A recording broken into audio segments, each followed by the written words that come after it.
With the Flamingo, I step off as you kind of swoop the board up like that.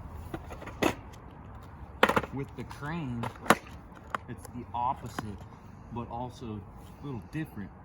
You have this foot placement, and you pop and step off the board, catch it, drop it, land.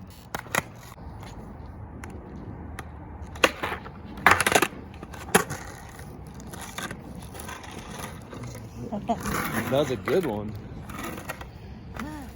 And then here's another crane, nollie crane.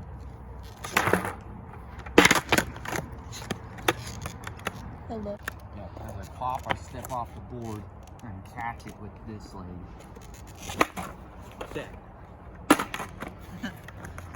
It's really sloppy. We'll get some better ones.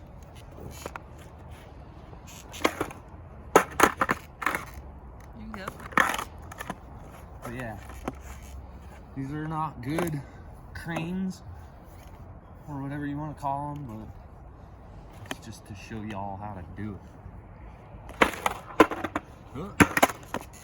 Hell yeah. So that was a one and all. That's my tutorial.